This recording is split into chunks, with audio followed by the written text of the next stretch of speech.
Hello, welcome to Z Explains BG. I am Z. We are watching the semi-final match of the weekly tournament my local club runs. I tried streaming an earlier match, but I was having audio issues. Like it was very staticky, but hopefully I fixed this. Um, anyway, so this is so actually, and Brad actually beat me in the second round. So Brad's waiting in the finals for the winner of this match. So we got Barry on the bottom, John on the top. Um, So what's going on here? Okay, so a 7 point match. It looks like Barry is gonna win a point here, and he's gonna be down 2-6 post Crawford. Yes, that is gonna happen. John. So John, in other words, John just needs 1 point to win the match here. So Barry should be doubling right away. Um, You score sort of gammon go in a way. Like, okay, so it's gonna go, should go double take, and then gammon's kind of only go one way. So that's why I usually like to bring two guys down at a score like this. I think it tends to win more gammons to like sort of pile the builders in the zone. There's no free drop here, so the game's gonna be played out to the end. Okay, so 3-1. Yeah, decent roll here, putting together a little bit of an offense. John should be escaping and hitting at the same time. That seems to do more than making the 7, I assume. Okay, nice shot back by Barry. Okay, John minimizes shots, which makes sense. Barry makes the 2, which is worse positionally than other plays, but there is that white blot on the other side of the board, so I definitely like how Barry's playing this one. Yeah, similar here. We should make the 3 point, try to keep white busy, try to keep him dancing so he gets to hit this other guy on the other side of the board. Yeah, here you could pile builders for the 4 point by playing 13-7, 13-9, but it's actually it's better to run. Yeah, this is still trying to do too much, although this did kind of work for a turn anyways. Yeah, so the right play, I think he was trying to do too much with this. It didn't look like there was quite enough reason to like break out field structure, slot the 4 point, especially when it's kind of hard to cover. So the right play there was to run 24-14, so to get the checkers a little closer to home and not do anything too drastic. I mean, I kind of see what he's thinking though. White's board is so weak, and he really wants to make the 4 point. I think it was just a little too optimistic though. Okay, so he's still sort of in control, even though he's up on the bar. He does get to hit here. Come in, hit, and then get another builder, 15-10. And yeah, that looks okay with the last one. Although there might have been something slightly better. Okay, I'd love to win a gammon here. Oh my god. 3-2. Yeah, I'm not sure what's right here. I mean, 11-6 sort of makes sense because you're getting another builder for the 1, kind of. Though this Barry's plays a little more diverse, so yeah, it's not bad at all. Okay, now I would get another builder for the 1 by playing 8-5 because you do want to hit loose on the 1 if white comes in with a checker. So I think he should be concentrating more on getting builders into his home board. I think kind of like what he did here. I don't like that. The 13-7, 8-4 looks pretty good. Getting 4 builders. This doesn't pay off the 1-6 as much, so it's sort of okay. But but given White's weak board and the blot, I probably would have played 13-7, 8-4 there. This looks a little suspicious. Maybe there's nothing else. And then yeah, I guess this looks fine. Keep the closed board. Get a checker off. Yeah, I like it. I mean, White's pretty unlikely to save the gammon without hitting. So there is kind of a big premium on playing safe, but it looks like Barry's plays just paid like a little bit of extra risk to like get a checker off. So they were probably pretty decent plays there. Okay, but it looks like he's going to bring home the gammon easily. Well, definitely play 8-6 with the 2, but he's getting gammons. John's getting gammons so often it doesn't really matter. Getting gammon always now. All right, so 6-6. Yeah, it was a quick gammon there. And Barry should have been taking his time a little more. He was playing too quickly. He could have played that a little more accurately while blitzing, I think. Just sort of pile the builders up for the ace point there. Okie dokie. This is usually what I do at double match points. I don't know. Okay, but this is okay. Gets another builder for the home field. 4-3. 24 to 20, 24 to 21 maybe? Kind of don't like overstacking the 8, although this isn't great either, really. Lots of shots in the outfield and exposure on the home fronts. So I don't know, Barry's play might have been right. It was sort of the first play I saw, but yeah, kind of a bunch of options there. All right, so nice shot by Barry here. I assume he's hitting on the 14. There is some 2 duplication there. Yeah, I'm not actually sure how this compares to other options, like making the 7 or hitting twice, or making the 2. Yeah, a bunch of options there, actually. I'd have to really think about that one. Maybe we would take a look at all 3 or 4 options, you know. Yeah, there's 4 options there.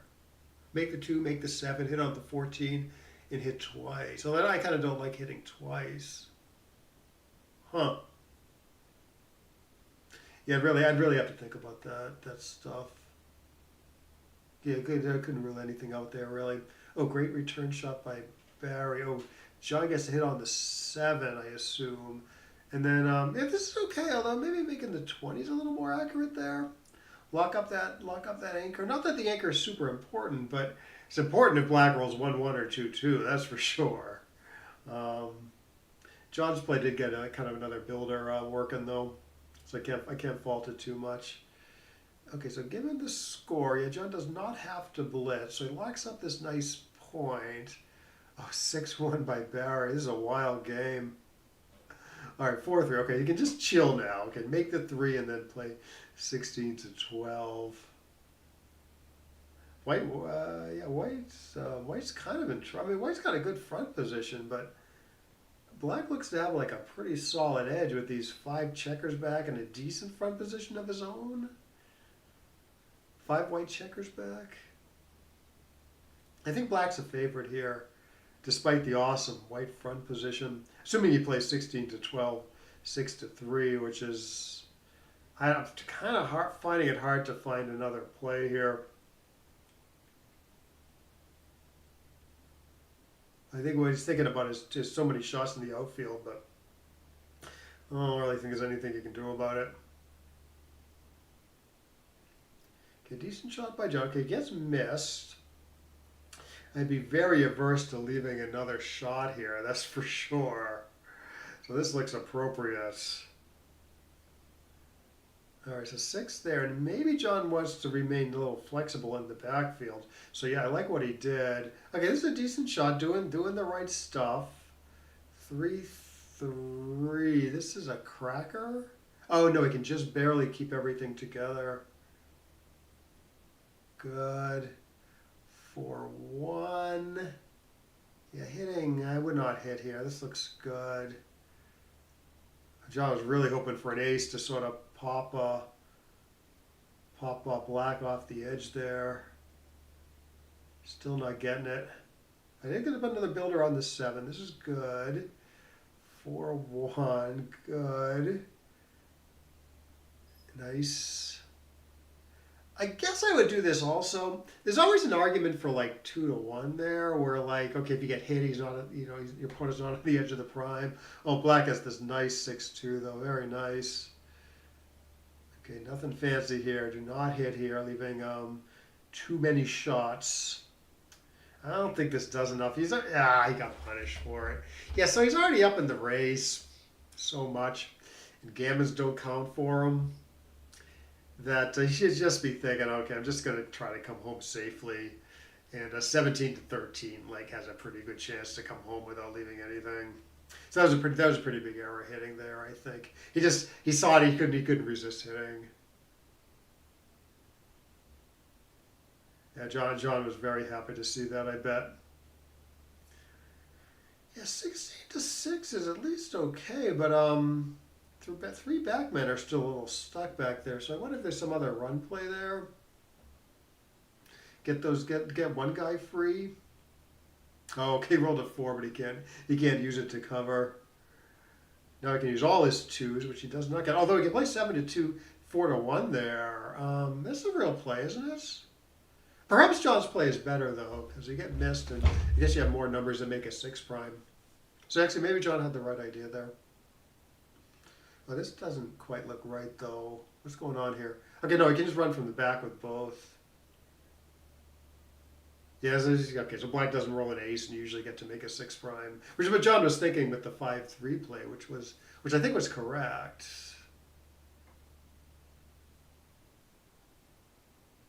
So assuming he sees it, I assume he's playing 20 to 16, 20 to 17 here. In fact, there's no other viable game plan. He's not going to hit here, is he? I mean, he might just be overlooking the idea.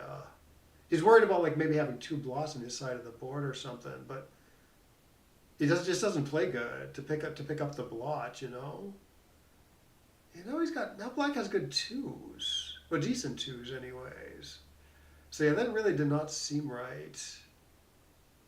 John's bringing this one home anyways. All right, Barry's down to the dregs. Unnecessary to hit here, I assume. Gammas counted, you would play 7 to 1 there. Since gammas don't count, yeah, John played that well, I believe. And Barry's got, since Barry anchored, he has, I don't know, 5% or more. It looked a little premature to give up the 7 there, but I didn't actually see the roll.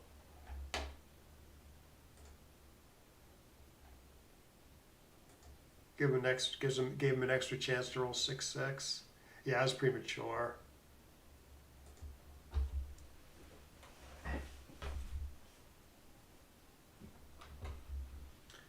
It was a 4-3. You could have just played it in the outfield. What was it, 15 to 8?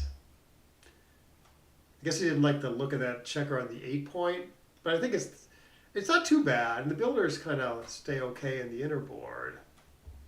So yeah, I think that was premature, John, to break the 7, but it is not going to hurt him. And it's okay. So it's going to be John and Brad in the finals. Yeah, I wish I didn't lose to Brad, but Brad he played an okay match. I didn't. Yeah, I didn't. I made like one. Made one pretty solid. I took a solid pass in the last game, but it wasn't too bad. It was like 0.08 or something.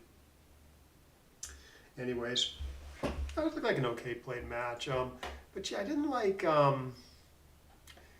really didn't like Barry's hit play. And that sort of looked like it threw away the game a little bit. Yeah, this guy, he's thinking about the wrong stuff here. Like, okay, he's up 30 pips or over 30 pips after the roll. It's not that many shots, I guess, to hit, but it's 5-4, 4-4, 1-4.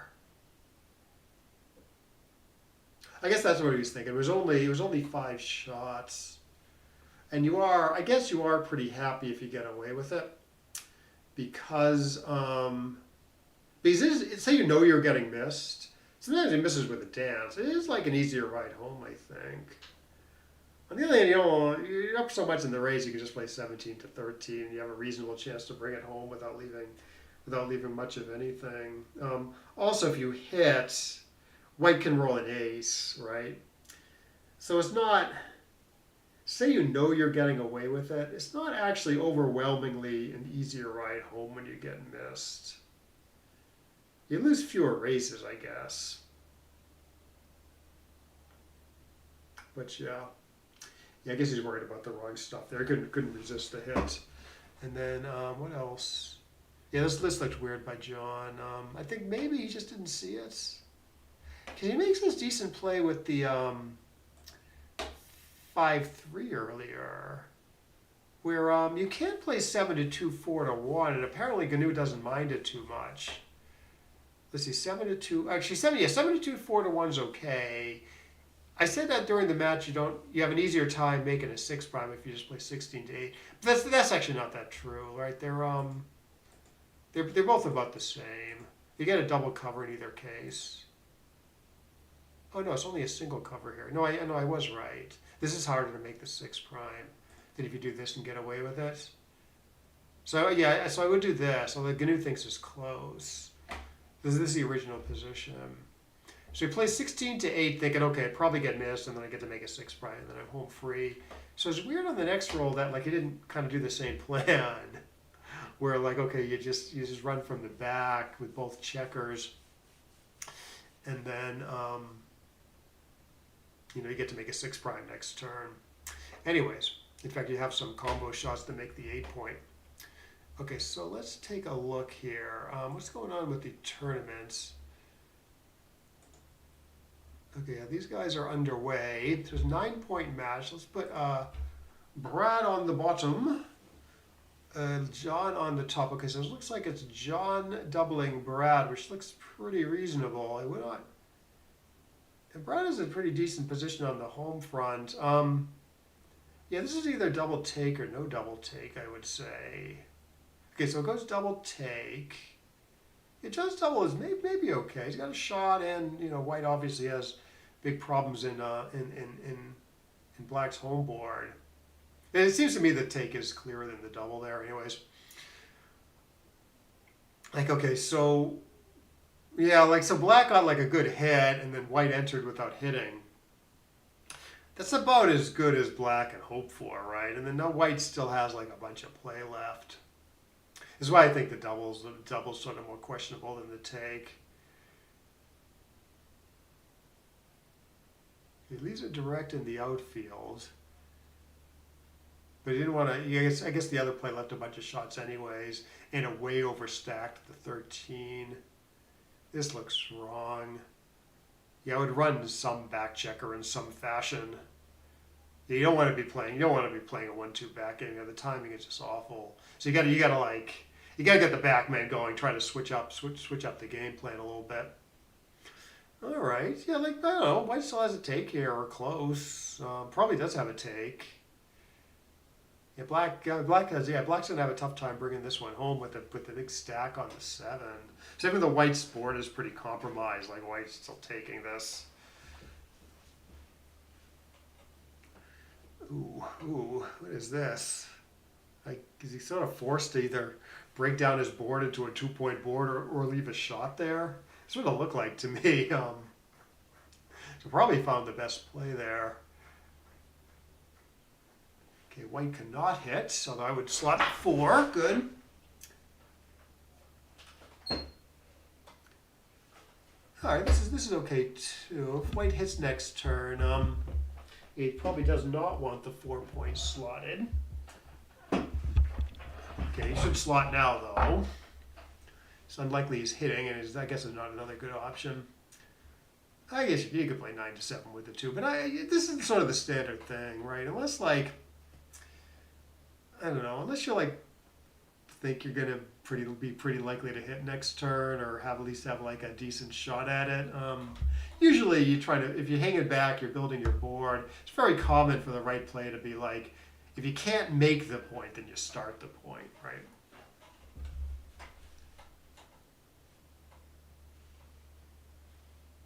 Okay, so it costs you, to do that, it costs you in this scenario where like your opponent leaves a shot, you hit it without covering, and then your opponent rolls a hit number. So that takes like a big parlay for it to hurt you. Meanwhile, in like all other cases, you like having the point slotted. So that's why you're kind of getting like heavy odds for slotting the point. That's why it's so often right. That said, I don't think Brad's play was that bad or anything, because he could have been hitting. He could have been hitting that time when he chose not to slot it. All right, so John just decides to play safe rather than hit against this this awesome board, which I guess I would do also. I think all hits keep the board except for nothing, you know. So even though White's a little trapped when he hits, I'd be a little scared to hit against this awesome board here. Not clear on it though, because it's not like oh, he goes for it. Yeah, this is an interesting play. He gets punished. I mean, he could be right because it's kind of even after playing safe, it's like White's in the raise and it's hard to come home. Um, that's interesting. And way that the way that Brad played it. Brad decided to hit there. The way that Brad played it, okay, gets hit back, but Black rarely gets. Oh, I'm sorry. White owns the cube already. I was thinking there was some cubeful argument for White's play, which there might have been. Um, there might have been an opportunity in there to cube also. Hmm. Yeah, I'd have to really look at that. All right, so he's up a million pips. Yeah, I would have probably cubed that. Is he gonna cube here? No, it's like too good. Maybe he was thinking too good before. Yeah, I don't know. I'm all confused about this game. It looked like double take or double pass there before he jumped.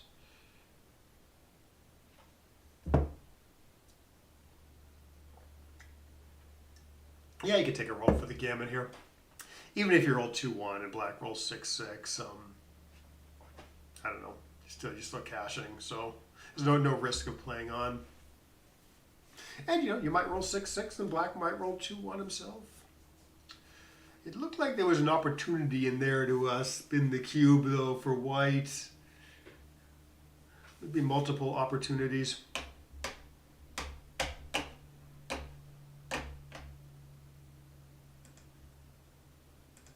That was tough. Those are some tough stuff though.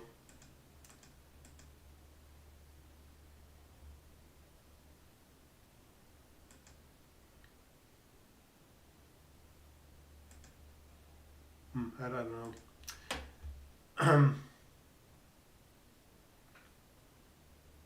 Oh, I'm sorry. But I switched the player. Sorry for the confusion.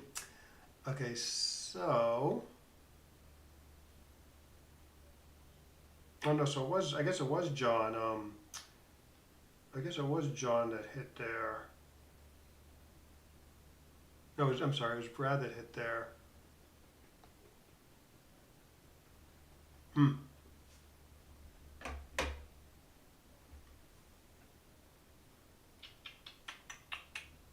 Anyways, okay, so John, John reasonably gets a good cube area. This is John has too big an advantage to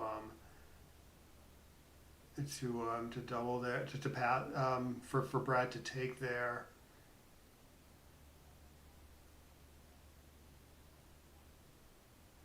So Brad should be splitting here in some fashion, maybe actually split twice. Really counteract this prime that John has forming.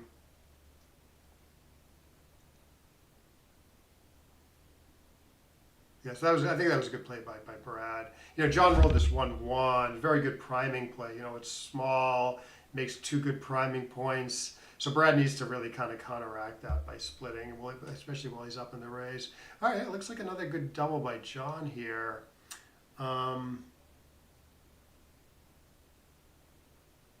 Yeah, he's definitely got a pretty big edge. I wonder if this is a pass that due to the score a little bit. Like this could be, like this seems a little unclear for money just because White has some stuff on the home front, but obviously John has a ton more on his side of the board. My inclination that this would be like a pretty strong cube for money. So at 8 away, 7 away. I think maybe there's a pretty good incentive for Brad to pass. You don't want to lose 4, and let John get to this comfortable 4-away score. And you pass, you settle him with like this odd-away score. I'm gonna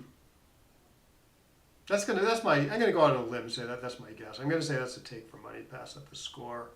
But I could be wrong. But anyways, Brad gets this great sequence.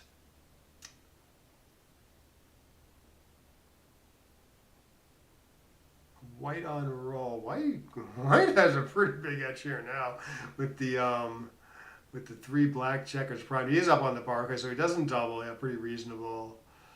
I guess, okay, black does get to hit 23 to 15. Okay, now what is this? I guess this is, oh no, I'm sorry. Yeah, John's already doubled. Yeah, sorry, I'm a little out of it today. But, okay, John is doing this blitz. 3-1, 3-2 gets to hit again, and I would leave it there. This is a pretty productive deuce. Ooh, he gets punished. That looked like the right play by John, though. Okay, nice. Okay, he's going after him again. I think this is what the computer does. A little hard to cover, but it does keep White busy. Yeah, not sure about this one. It's probably something better. I guess the backman moving a little more. Okay, 1-6. This, if you pop out, in some sense, there is some 6 duplication because black is sort of eager to hit with 6s, and he's a little eager to jump with 6s also from the back. On the other hand, 13 to 7 looks like quite a productive 6 at no risk, you know. So let's see how Brad wants to play it. Okay, he goes for the jump. It looks like. Yeah. Yeah, that might have been right, but I'd have to think about it a little more. Nice double hit by Brad. Good. Is he gonna? What the hell's going on here at this score? Oh boy, Black is in big trouble here. He's gonna get hit all over the place, and he's got 5 guys already primed. This is like too good, I think. This is too tough a game for Black. Okay, yeah, okay. Brad does correctly play on. It looks like this doesn't look like the right game plan. I don't think you have any troubles if you do this. Like even if Black gets 3 back game points, he's still going to be crunching his home board too often to really play this one.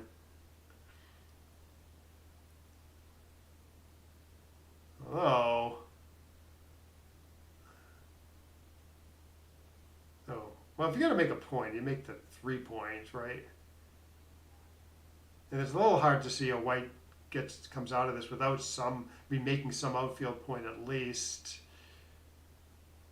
Although maybe it could be right just to spread things out in the outfield also.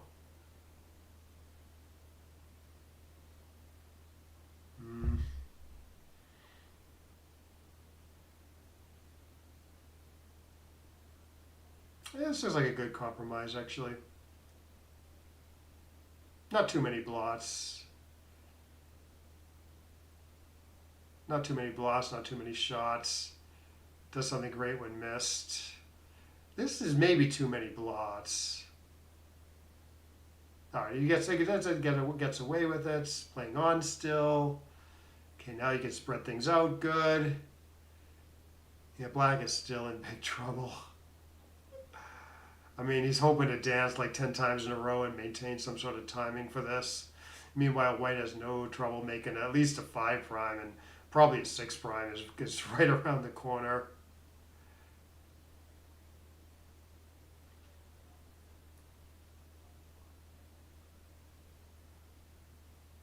This is okay, I guess. Even if Black rolls a 1-1 or 2-2, White can almost certainly put together a 7 point. But nothing wrong with this either. Although he should play 18 to 17 with the last one as opposed to 10 to 9. Keep things a little more spread out. Okay, good. I kind of like stacking. Gets a 1-2 back game that's like crunching horribly. I actually like to stack guys on the 7 and 8 points. That way I kill my 5s and 6s earlier. Like for instance, okay, so he plays 11 to 6 here. He doesn't have to play his 6s at all. Here he has to play his 6s. So it slows down his like Baron, and then Black has more time to like crunch his home front. So that's true whenever everyone's on the 8 point or less. You don't have to play your 6s, and then when everyone's on the 7 point or less, like it is here, you don't have to play your 5s and your 6s. Anyways, but good shot by John, keeping some semblance of a position, maybe. Yeah, I think he should just get everyone out. In fact, he's got to bring up 2 guys at least. Now White can attack, so this is wrong.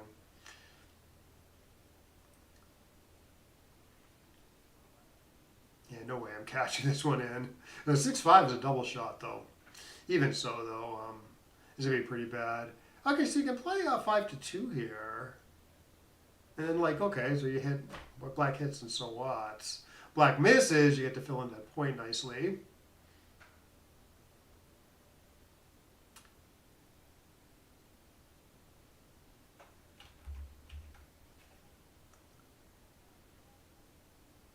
Good. I mean, safest is to clear the 6, or maybe the 5, but no, 6-6 should be safest. I wonder about ripping 2 guys here. Keeps the block longer. He's going to get hit more, though. Normally I would do this, but the gammon is pretty well locked up if you don't get hit. So maybe there was some merit in clearing the 6 point a little earlier there.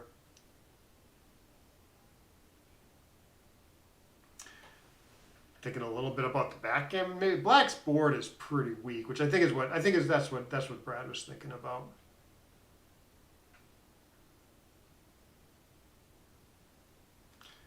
Good.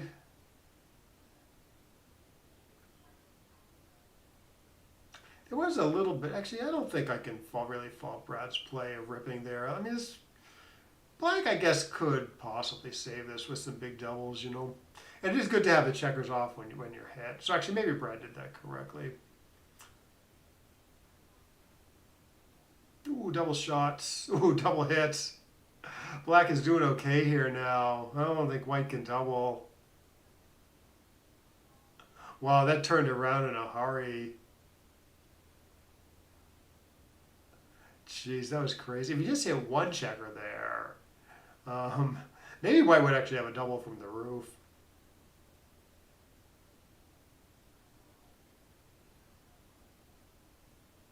But yeah, it looks like Black has an easy time closing out 2 checkers now. And then if Black owned the cube, it would be like double pass here, I think. Three checkers left on the 2 point. Yeah, I think that translates into double. I think that translates into double pass. I think even with 2 checkers on the ace, if Black has perfect spares, I think for money that's double pass. I think, if I remember right. Might be a good reference position to know. I mean, I should know it, but I kind of don't. I don't 100% remember. There's something around there. Like I'm confident this. That with good Black spares, this would be. I'm confident this would be a pass.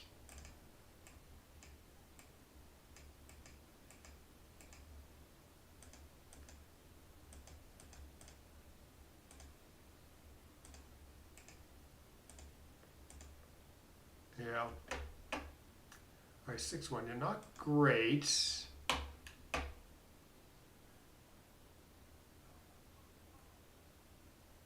I'm not sure about ripping 2 here or doing what John did. John's play is safest long term. If he gets missed, I guess you want that. I guess you want John's position.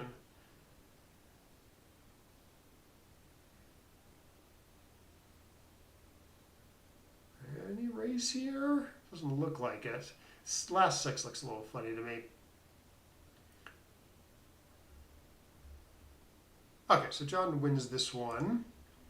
Yeah, like this might be a good reference position to know. This is money, right? Redouble close pass here. Perfect spares for White. Actually, this is probably. This is probably a little better for White because the race is in play. But it could be a take if spares are a little more messed up. Oh, it's a funny bug. Right.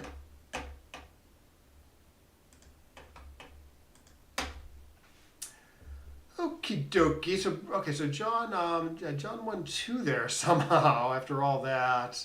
Brad should be cubing this. And it should go double take, I believe. Although maybe the double is a little more questionable than the take. But still, I think there's enough here. Black up on the roof. Better front position for white. I think he's not good enough. Yeah, I think there's enough there. See if he cubes. Let's see if he cubes this. This looks like a stronger cube to me. Like, I don't think I even want to take this now. Okay, yeah, John agrees. Yeah, it looks like maybe there's one missed cube in there. Okay, John makes the deuce.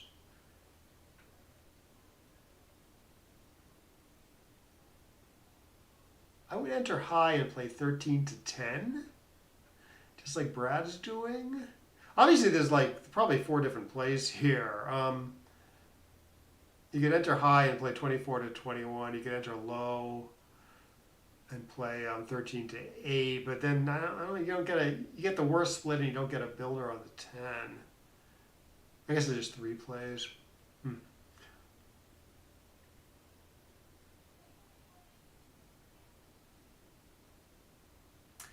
Okay, 4-1.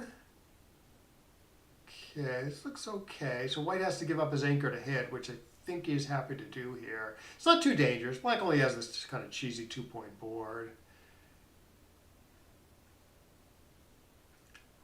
5-2. Okay, I might 20 to 13 is a play, but with black up on the bar, I kind of like loading up the builders. So 14 to 9 with either 13 to 11 or 24 to 22. Oh, yours 24 to 22. Okay, John correctly splits. White has nothing. I guess a good blitz. He gets a good blitz roll here.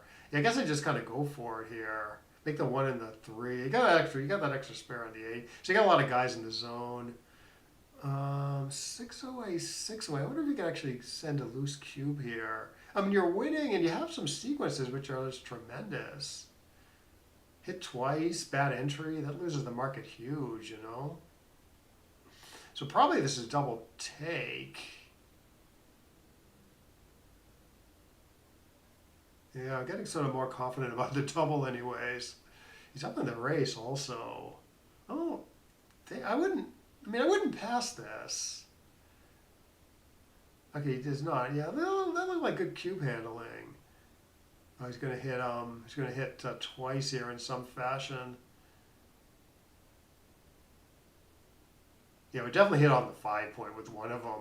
And then I'm not sure whether he hit the guy on the 20 or hit the guy on the 7.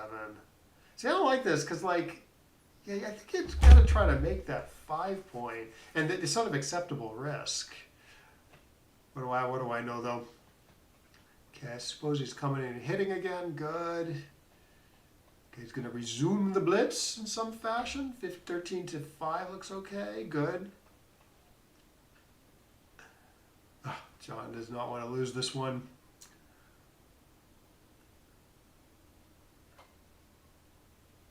Yeah, I mean, it's not great, but I would play 13 to 7 here. Just everything else is worse, you know. Second choice is what, 22 to 16. Oh, that diversifies black's numbers. Or 8 to 2, which gives up the 8 points. That's probably what he was thinking about. But I liked how he ended up playing it. John's going for a tactical strike here. He could hit one. He could hit once and then make the 21-point anchor. Because he could make the better anchor and play 13 to 11. That's a real play. Yeah, I guess I kind of like that plan. Sort of best available asset and like acceptable risk, maybe. Sort of tactically, this makes sense, but I don't know, it's sort of a weak, sort of a cheesy attack, and you're not making an anchor.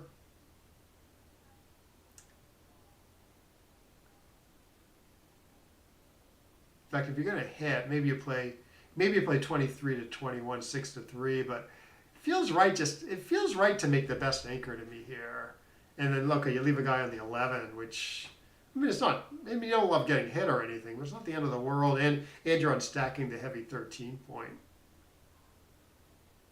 So I'm sort of getting more confident about this the more I talk about it. It's a plan. This is a plan. White does have the blot in the outfield. Maybe that's what John was thinking about.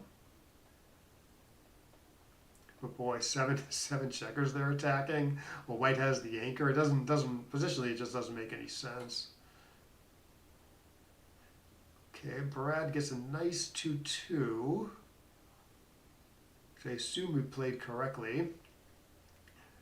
And then, okay, he's getting the back man going. Seems okay. He's up in the race, so he should be just sort of disengaging from the back. Oh, too. He sort of dodged this a little bit. 3-3 is pretty blocked, but it plays okay. Don't roll that again. 6-2.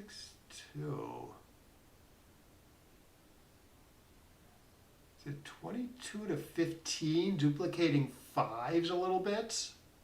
Right, fives to hit in the outfield, fives to hit in the infield.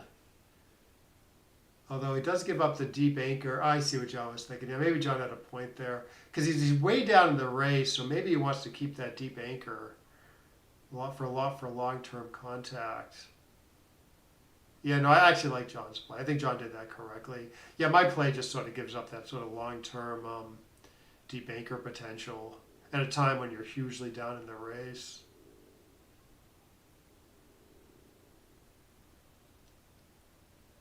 Okay, this plays cleanly enough. Okay, John gets that back man going a bit. Doesn't want to get stuck back there. Makes sense. He does have to forgo making the 4 to do it. All right, nice opportunity for Brad just to clear that troublesome point. Won't someone rid me of that troublesome point?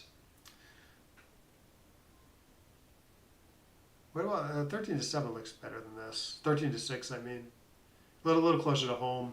Spare goes to a decent spot.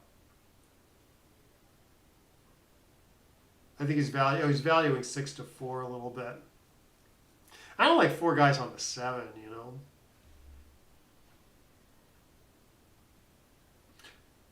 Yeah, I like this a bit better. 6-4 does hit, but probably shouldn't. Looks like he's got an okay game if he just sort of plays it like this, or yeah, well, this looks a little suspicious, but yeah, I agree with not hitting there. It looks like his game is a little more plausible if he just tries to play this sort of 2-5 game. Bill builds up the board slowly, gets a shot later. Shot right away, deuce and cover.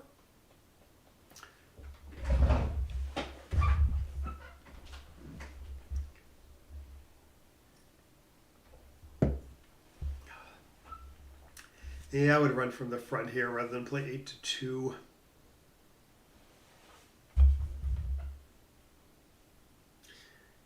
The front anchor is doing a little something, but not that much, I think. Once again, I'd run from the front here rather than screw up the front position too much. Oh, good shot by John, last-ditch shot. Okay, Brad gets in right away. What could have John stayed back there with one checker and gotten a shot on this? I think he could have. That's probably a little bit of a miss there by John.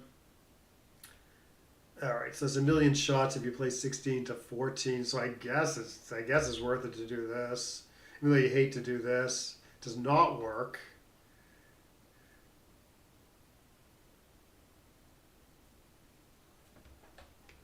Okay, there's a blot in the board, so yeah, I should. Yeah, so 14-8. I'm sorry, 16-8. You don't mind getting hit on 3-5. Okay, so let's see. The cube, 6 away, 6 away, and a recube. Not sure what that is compared to money, but it does not look like a money double yet. Oh, 3-6.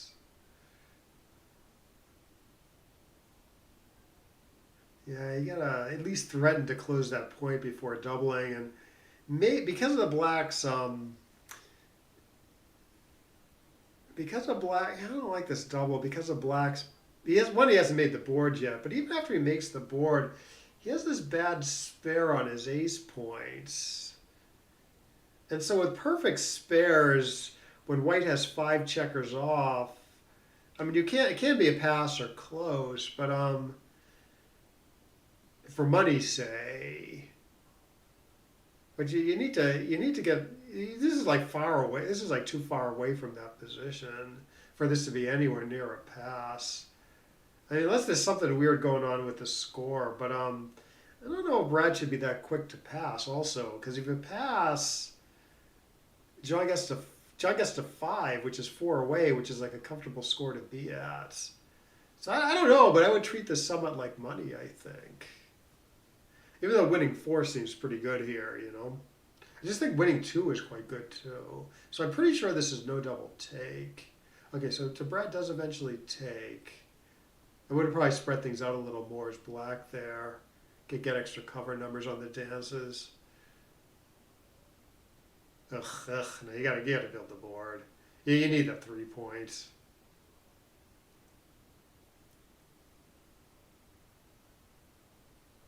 Yeah, that's a pretty big error, I think. And white has the blot in his board too, so you're not even paying full price to getting hit here. So you just play like 11 to 8.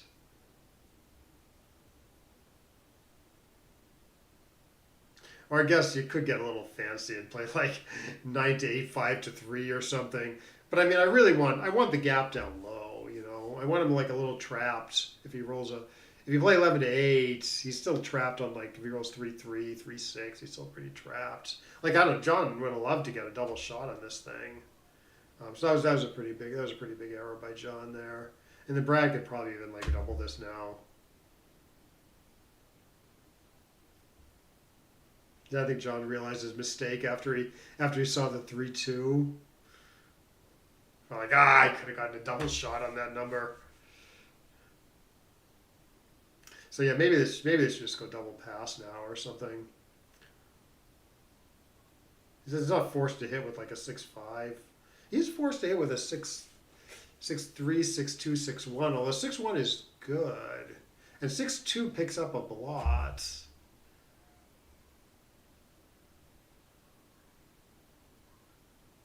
Am I looking at this right? He's like way up in the race, and like most of his numbers escape pretty nicely.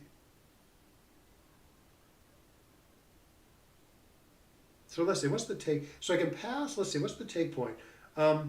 If John passes, he goes to 3 to 7, so 6 away, 2 away, which is what? It's 6 away, 2 away is 20%. So take point is 20, I think.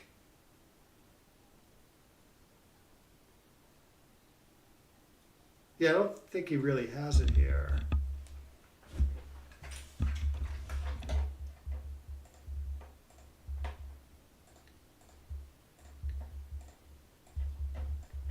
gonna try setting this up real quick. I mean, it's possible I'm looking at this wrong, but I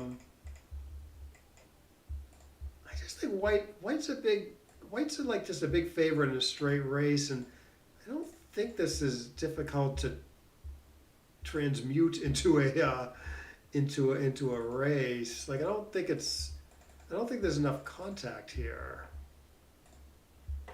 Holding a 4 cube. Am I wrong? I know I'm a little wrong. It is actually a redouble, but it's redouble take. Yeah, John actually wins 27. So it looks like he did not double.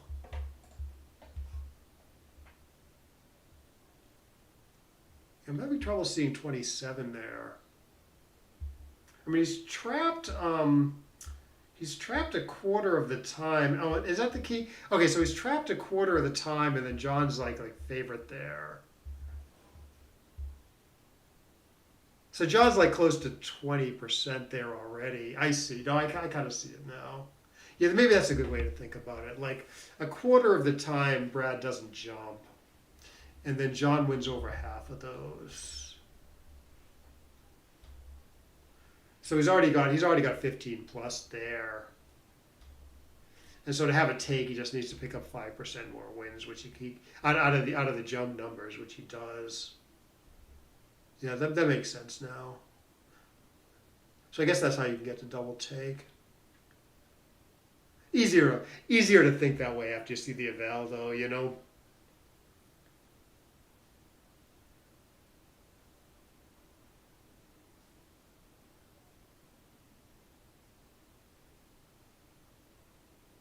Okay, anyway, so it looked like Brad jumped, and then it went double pass next draw, which makes sense.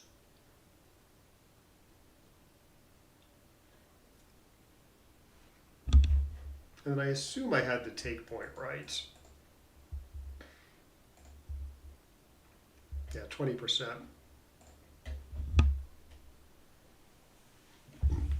Okay, so it looks like John got a good cube in here. Good early cube. Brad's trying to bring this one home somehow. This would not be an obvious play to me because obviously he's a little bit under attack here. Yeah, I wonder if there was something safer there that Brad could have tried, given that he's really paying to the gammons and backgammons. John could win a if John gets lucky, he could win a backgammon here with these 6 exposed checkers. Good. Good. Backgammon is on the table.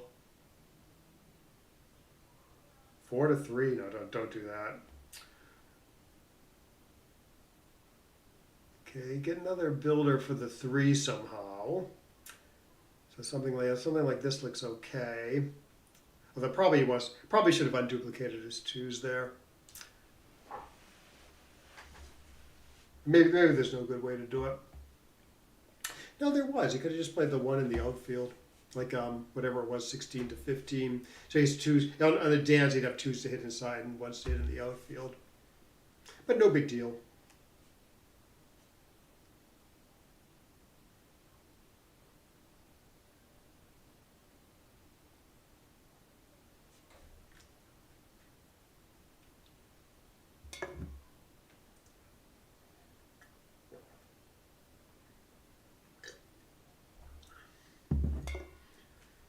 Alrighty.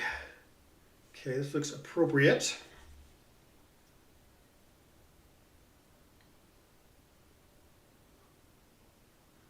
4-1. I think he can afford not to rip 2 checkers here. I think the gamma's locked up enough.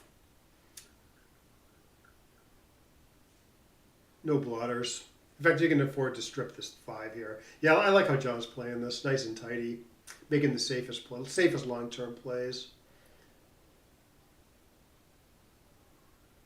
Oh, and run. I would just leave 1 checker in the backfield here. Good. Worried about the backgammon again. Okie dokie. All right, 7-7 now. Woof. What exciting match. Exciting.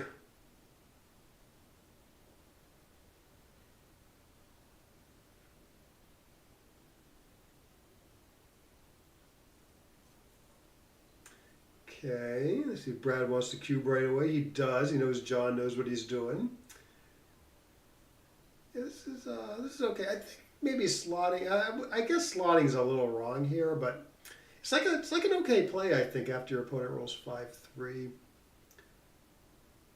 because you want to sort of err on the side of a priming game after Black makes that low point in his board. Nice. Ooh, nice shot. I'd be tempted to make the 16 here. Up in the race so much, you know. Get the backman going as far as possible. Not worry too much about the shot on the 7 because you outboard White 3-1 and White has to give up the anchor to hit. So I believe this is correct. Nice play. Brad looks good. John. Okay, goes with this. I wonder if there was some opportunity to do something else there, though. Kind of not seeing it, though. I was thinking, well, like White has a 1-point board with a blot in his board. I'd like to take the opportunity to get going more. Maybe just to leave Like if you could like make a lot of progress and just leave like a single blot and a single shot in the outfield, there might that would probably be right. I'm not sure there was a good way to do it though. Okay, what happened here? Brad rolled 6-6. Is that right? And now the race is fairly close. John still has a bit of an edge though. I like this play by Brad. Even though he's down in the race a little bit, because it looks like if he has 2 points, 6 and 4 away from Black's 16 point, it looks like White's going to have like a lot of trouble getting off those points, and the timing's going to be bad. So by playing 13 to 11, you alleviate a lot of those problems. Like he can clear the 11 now nicely, which he should, and he will. Although he could leave it, I don't know. He could even leave a block because Black's board is so bad. I don't know if there's a real reason to do it though. Oh, is he thinking about clearing the 15? So I don't know, 2-2 hits. 1-1 hits actually also. So that might have not been worth it. 1-1 maybe hits. 2-2 definitely hits. Like I don't know what the upside is there. Gets to build the board, but the board doesn't matter right away. All right, who's going to break first? Black is going to break first, and White does it. Wow, nicely done. Okay, let's see his technique here. There are plays that do not blot on 6-6. Like this one. Although Zach's 2 guys on the 6 point, so I'd probably find something a little different there. This is good. This is good if he plays 6-4. Good. Okay, this is good if he doesn't leave a gap, I think. Good. All right. Yeah, maybe we'll take a little look at the plays there. I actually kind of want to I was kind of all over the place in game 1. Kind of want to take like a real look at it and see what's going on there.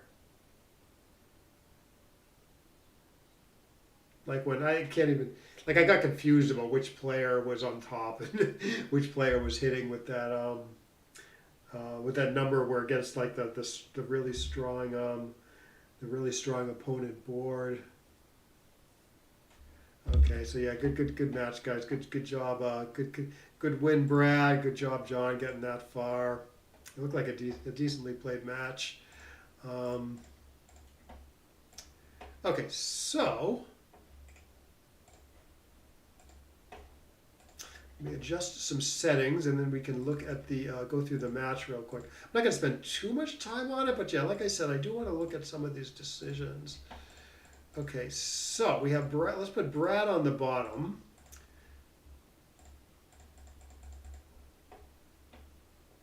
Okay. Okay, so what happened here? Okay, so John doubled. John doubled a little early, and Brad took correctly. Yeah, okay, this made sense at the time, I think. Like obviously, White has a pretty good edge here because he got the shot in the outfield, and he sort of has the more prolific front position. Like he's got like three black checkers back against that nice 3 prime there. It's better than what Black has going on, and White's on rolling and has the shot, so he's definitely winning. It's just, I don't know, he hits and then Black enters and then Black still has plenty of play, which is exactly what happened. Like this is still a big take, you know. So like the threats weren't quite strong enough to cube that apparently. And that was like a really good sequence by White, right? He rolls 6-2, hitting and escaping the back checker, leaving a bunch of blocks, but then he gets missed, and then Black is still happy to take this, you know. Yeah, cool. Good play by John here. Oh, I see. He had to leave a direct shot no matter what. Yeah, good play by Brad. Not sticking to these 2 anchors, which doesn't really make sense to play like a double anchor game here with the race so close. So he switches up the game plan.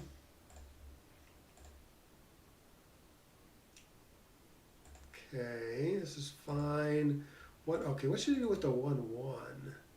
there's no good play, right? Oh no, there is a safe play that keeps a 3-point board. Yeah, no, that's what I was missing at the time. Maybe John missed it. Maybe John overlooked it because I didn't see it. I didn't see it. I didn't see it at first either. 4-3 and then 4-3 squared, and then 5-3 with the last two. I see. Yeah, no, this is better. Yeah, shot's pretty painful here because black's board is together. But he misses. Can't cover. He misses. Yeah, good. Yeah, like for instance here. Sorry, we talked about this during the match a little bit. Like normally I would play 13-9, 6-4 because it's the quickest way to build that point.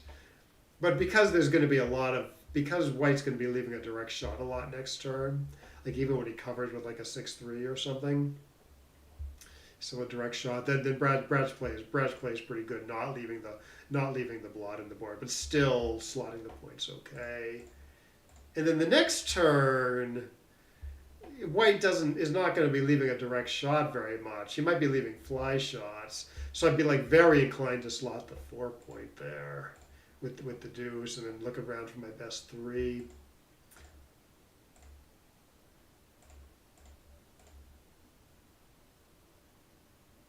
Okay, midpoint's not doing that much.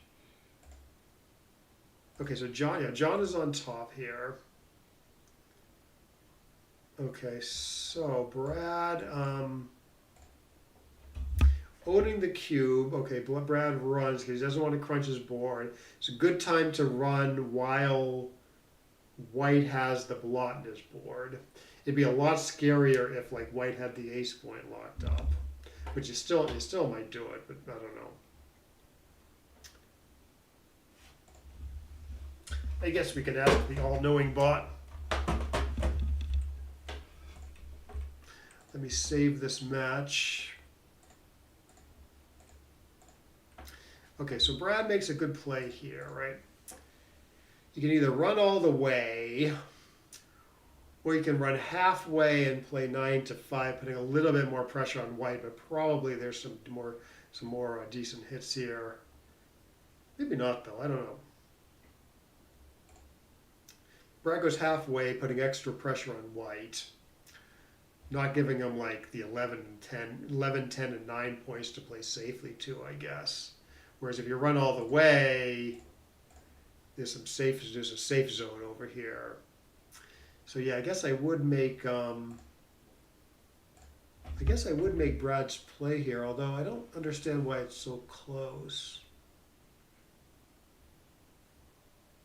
I mean, there's more outfield shots, but White isn't that eager to hit.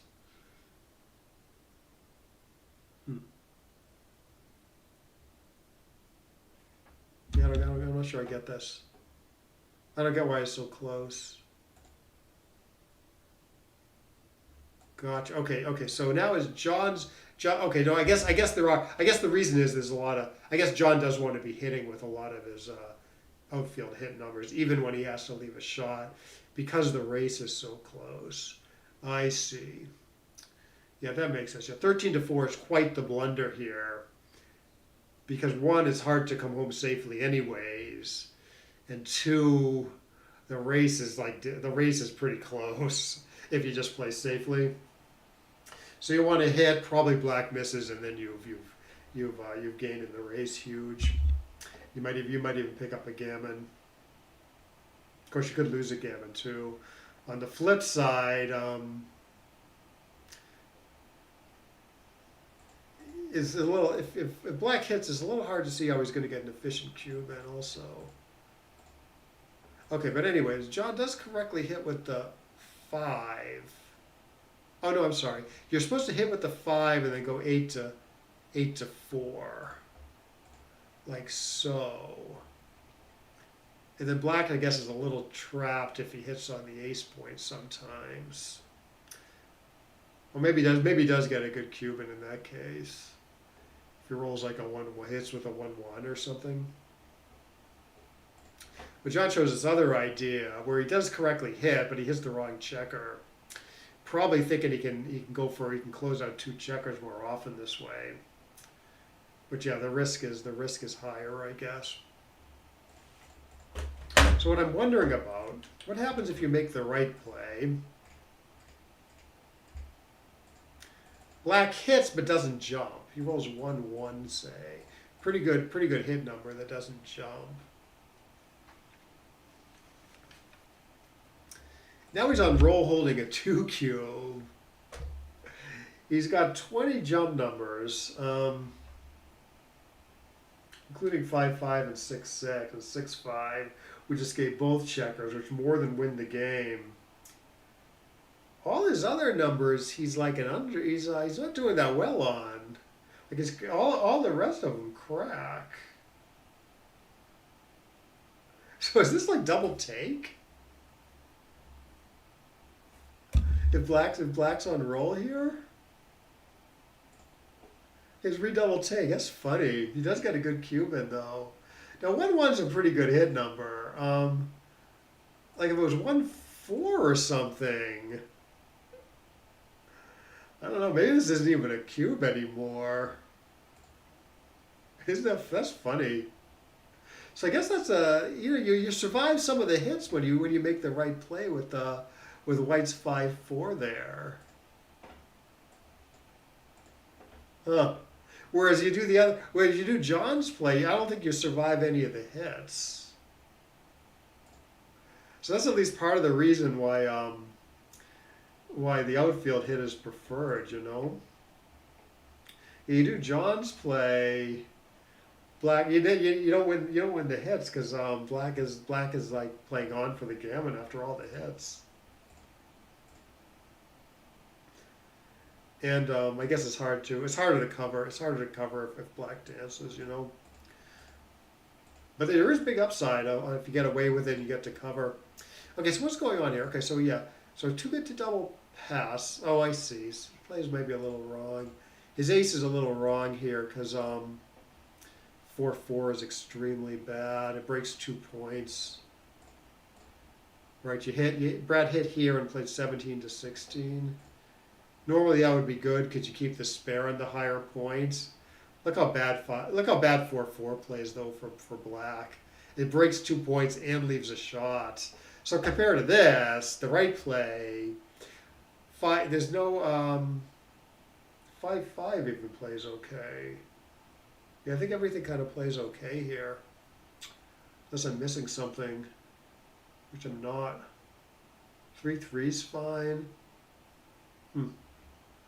3-2 sort of fine. Yeah, gotta be heads up about these things, I guess. Okay, 3-1, that's fine. So what happens here? 1-1, we cracked with 1-1. I guess that sequence would have cracked anyways. Okay, cracks with 1-1. Okay, so dance. Oh, it's redouble take here. He missed a cube. Brad missed a cube here. Pretty tough to analyze. But he's up 28 pips. He's got a double shot to jump the back man, and it's going to be kind of a huge obvious pass after he jumps the back man. So I guess I would have been able to find the double here. I wouldn't have been totally sure about the take though. Interesting. Yeah, apparently black gets stuck enough, or white just enters right away and has a real game. Enough to take this. Yeah, that would not have been at all clear to me. And then okay, then he does jump dance, and it's kind of clear. It's too good here. Fine. Guess he left some gratuitous shots coming home. Okay, but then he just wins a single game. Makes sense. Okay, now Brad is up 2-zip. Black is up 2-zip.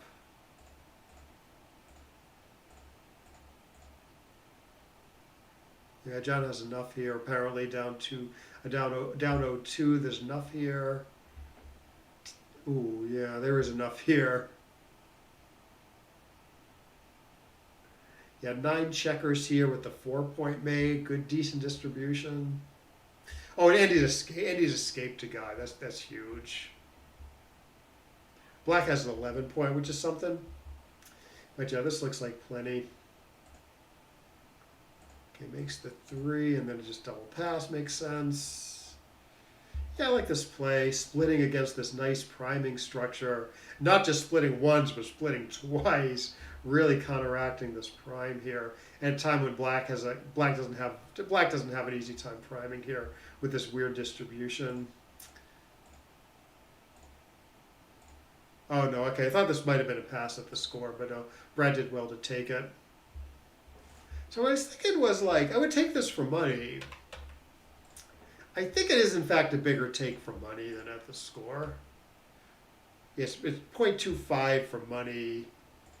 At the score, 8 away, 7 away. You do have extra incentive. You do have extra incentive to pass. So it's getting a little close. Although it's still a blunder to pass it probably. Maybe. Yeah, it's just like 8 away down in the match. Score matters quite a bit. It's a reason to be aggressive with the cube and conservative when taking. Because 8 away, I think, is sort of a reason to be aggressive. Similar to 4 away, just the effect isn't as strong.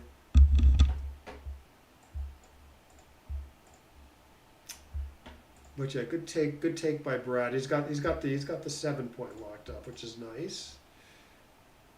Great shots. Okay, big no double here. Though he is winning, he dances, he's not winning anymore. Conducting the blitz. 3-2.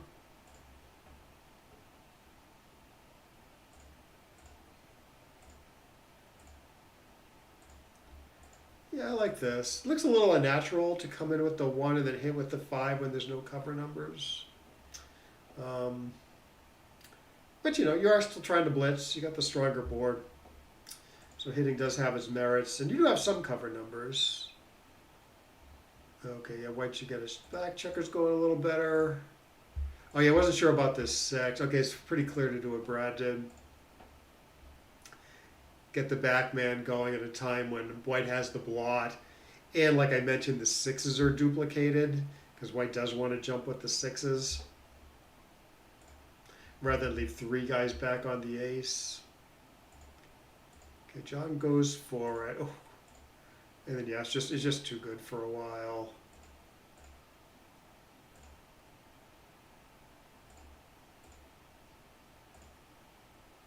$13-4.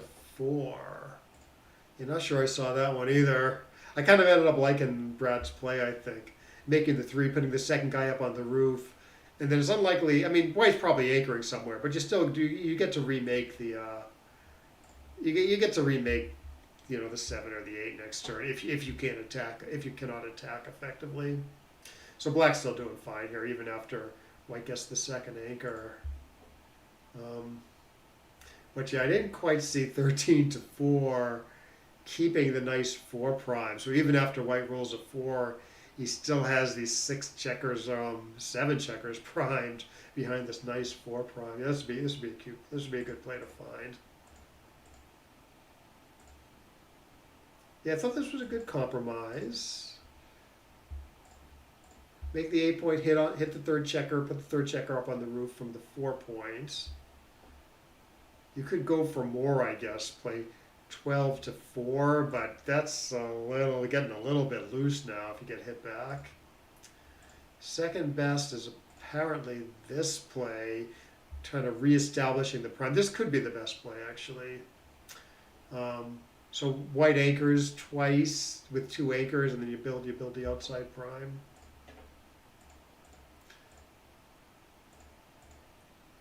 But it works fine. Gets the 6 prime, kills the 6s, and white cracks horribly. Okay, yeah. Yeah, because the gammon is so locked up, when he doesn't get hit, black should just play safely and clear the problem point rather than do what Brad did. Leaving the problem point, and 6-5 is a double shot, in addition to 5-4 being a single shot. But he clears, and then somehow he gets hit here twice. What's this though? 4-1. Oh, he leaves the. What does he play? 3-2. Yeah, he played 3-2. Yeah, this is bad because you don't want the inner boards. You don't want like the inner strip point. This is always a bit of a problem. Like, okay, you roll like 6-5 here next turn. It's a pretty decent number. Now, now your threes are bad, right?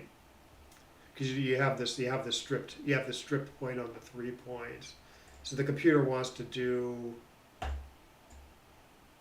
this play, a little odd up top. So 6-6 and 5-5 block. 4-4 is safe though. But you have the spares on the 3 points. So yeah, this does not surprise me. Yeah, 6-5 happens. Right now, like 5-6-3, 5-3, 4-3 are all blot numbers, horrible blot numbers. Yeah, and there's some double blot numbers down the line. Oh, 3-2, Jesus. And then, oh, this is that game that we looked at a little bit. Yeah, John doubled. Oh no, I'm sorry. This is not the game I'm thinking of. Does John just win the race here? Yeah, John just wins the race here. He's up 2-3. Good. Yeah, double's pretty strong here. I don't know, like black. It just instinctually I knew this was a cube, but if you don't know it's a cube, like obviously black has a massive edge here, right? Like he's got this awesome structure compared to white's not so great structure. And white's up on the roof, and white's other checker is all trapped on the 24 points. So I don't know. You're 100% like if you're white, are you like 100% sure this is a take with this big edge? Probably not. So it seems like a good time to cube, especially because you're down in the match a little bit. And then he overshoots. He's actually too good here. Or bar 22, 13-8, but Brad's play of going for the better anchor is fine. It's a little bit, I think the computer doesn't like it because it's a little exposed on both sides of the board, you know. Like, okay, like you have this builder here, but it's going to be a little tough to use the builder because you're either getting hit here or on the other side of the board for pretty much.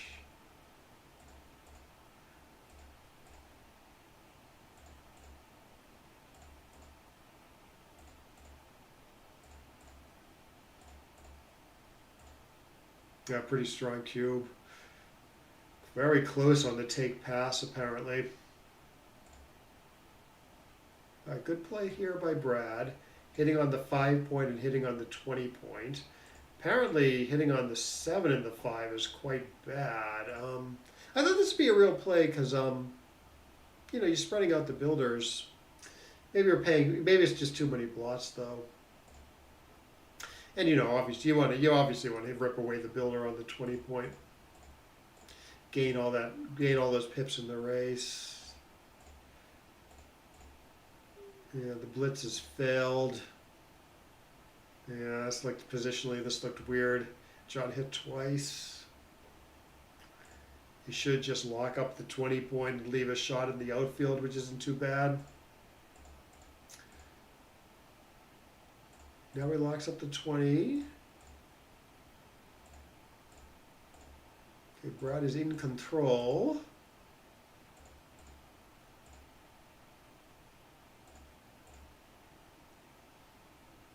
Yeah, 23-15, which at first I thought that was the right play because there is some 5 duplication here, but no, he's down. White is down so much in the race, and he should maintain the deep anchor. So good play by John. Doesn't mind dancing too much. Fine. Oh, 7-4.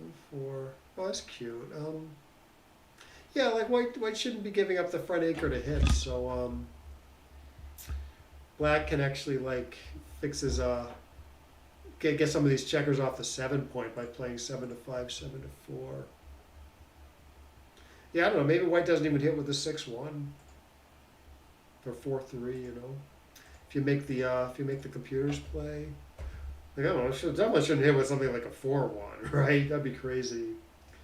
Even 6-1, 4-3 aren't great hits.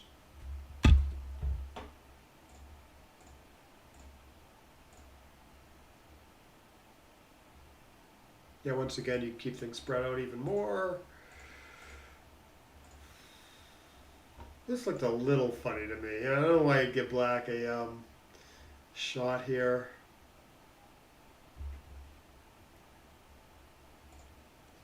And black's probably pretty happy to hit with most of his aces.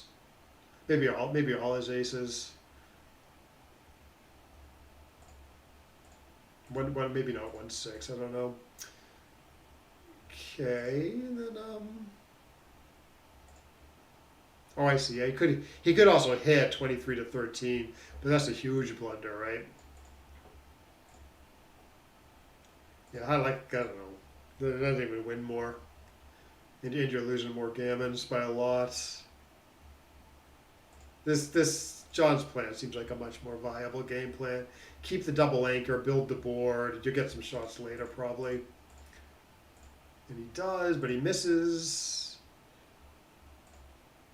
Yeah, this front position is too compromised. If you do John's play of 8-2, 6-4. So this is a common theme, right?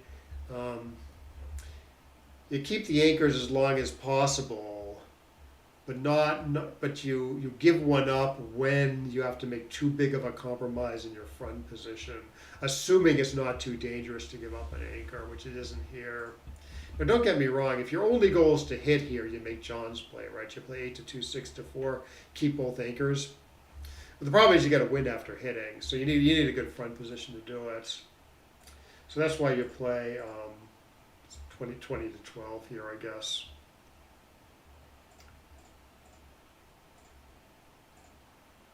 Yeah, you still get double shots on stuff like 6-5.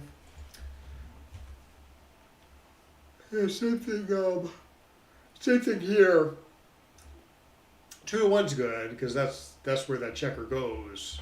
But yeah, you want to play 20 to 17 rather than 3-1, kind of giving up hope of making the 3 points for a long time, anyways. Yeah, a little bad here. Obviously, you're hitting with the 2. I don't know why you'd move the back checker. One benefit of not moving the back checker, like so, 3-1, you get a shot at the other blot, which is exactly what he rolled. Okay, spreads things out of the outfield. Yeah, does get to hits. The slotting would be okay here, but 14-9 is productive also. In fact, it paid dividends. Okay, he does well here. Okay, he hits loose and leaves the blot there. The double is closer than I thought it would be. I thought this would be kind of a big no double.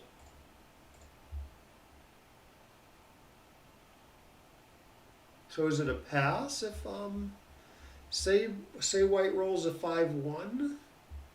Is that then a pass? So I would have taken this because I got 5 checkers off. The front position is a little compromised, which I don't like. As black, though, I like this guy on the ace point, though. But maybe there's a score-based thing here. No, this is still a take. Yeah, so this sort of proves it's not a double. If this is a take, it proves it's not a double before you cover, because you can roll well and then it's still a take, you know. Like this is probably a pass. This is close. Yeah, it is sort of money-like.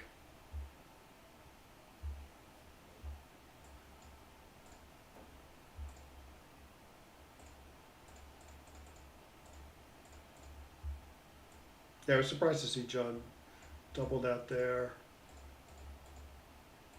You can't cover. Oh yeah, then he picks up. Yeah, I think we talked about this a little bit. Yeah, you really need that 3-point. Getting hits like not a big deal. I don't know. You pick up the blots. The point's just going to stay open forever now. And the race is not. The race is very far from gin if black, if black, and black's going to be winning the race as soon as he enters, So yeah, that's why you really need that point. And not all the entries are good for black. And then yeah, this is I thought at the time I thought this might be a pass, but yeah, we talked about this. There's this jump by black is likely going to be a pretty big pass, right? But there's all these trap numbers. A quarter of black's numbers keeps the back checker trapped, and then white's a favorite. So that's so that gets them to close to 20% already. And he only needs 20% to take at the score, and he apparently has 27. So double take makes sense. Yeah, 4-3, 5-4, double big pass. Okay,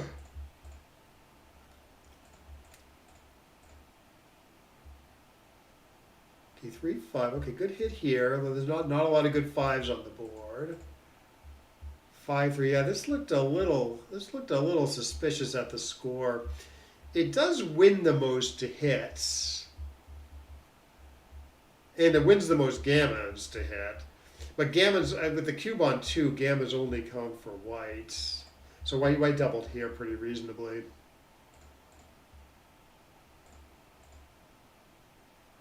And you sort of have a productive, productive other stuff that doesn't hit. Somewhat productive stuff. And then, yeah, he gets sort of smushed. There's some backgammon danger here. 23% backgammons after the 6-5. 26% backgammons. Oof. But gankers, backgammons go way down. And then he saves the backgammon, but not the gammon. 7-7.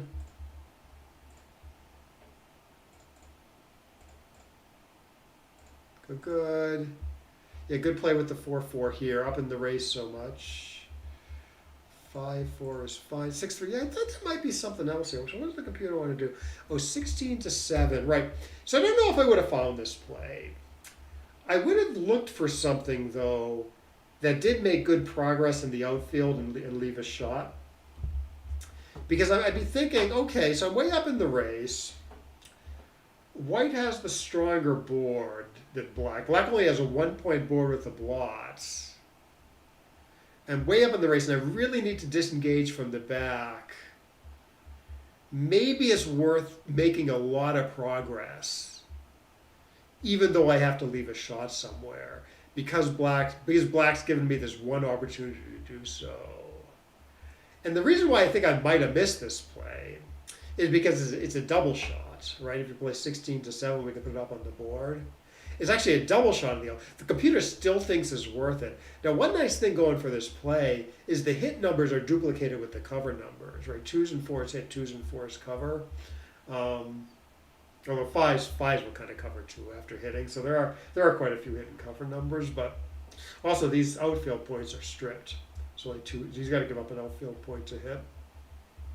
So yeah, if I took a good look at this, I might have a good chance to find this play. Like meanwhile, if you do like sort of the normal thing like John did. Okay, so black builds up his board really quickly here. He's gonna have at least 2-point board next turn, like most of the time. And you're gonna be able to like slot the points quickly. White has trouble playing like right away. He's got no spares in the outfield now. He's either gonna have to leave a shot or make some big concession on the home front, almost always. So yeah, that's sort of how you find this. That's sort of how you find this play with the 6-3. You look at both plays and say, okay, I have this like one opportunity to like do this. Well, it's like fairly safe to do so. And yeah, that's what Brad's thinking here, right? Like it's kind of gross to make the 3-point because you really want like the 7, 5, and 4 points. But like white's at the end of his rope already. So he's going to be like eager to like run something, maybe leave a shot in the outfield. So Brad's like, okay, I really want my 3-point right away because I might, if I, especially if I like slot everything, White's going to have this opportunity to like run off a point safely. Like normally I would do this, but because White's at the end of his rope, maybe I find Brad's play here. Yeah, we see what happens. 5-4 right away. Okay, there's some big concession to be made. Here's Brad misses, but he rolls a set.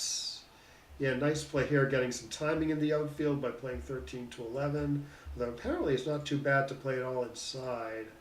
You could do this. I wouldn't do this because I'd be worried about the timing, getting off one of these points, you know. Like White only has 1 point here to clear. Black has 2 points here to clear. Isn't Black going to have to make some concession first? So I would have played it exactly like Brad did, I think. I don't know why the computer likes 13 to 11, 6 to 2 over 13 to 11, 6 to 4 squared. That looks a little funny to me. Guess he's saving saving 6s in the outfield. Seems weird.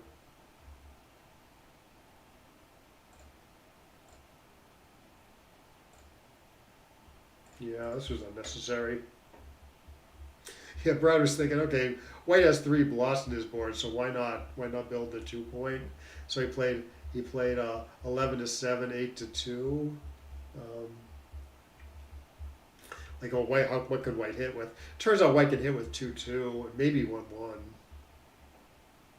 If you make this play, 2-2 and 1, 2-2 definitely hits, right? 1-1 maybe hits. In fact, 1-1 does hit because it makes a 5-point board. Right, hit here. 5 to 4, 2 to 1. Yeah, they all hit. So he leaves 2 shots here, and then so the computer just does this, right? It's fine. Okay, the 2 points not locked up, but it's not like White's leaving them a shot next turn anyways, and the 2 points going to get locked up next turn. So Brad got a little fancy there. Did not hurt him.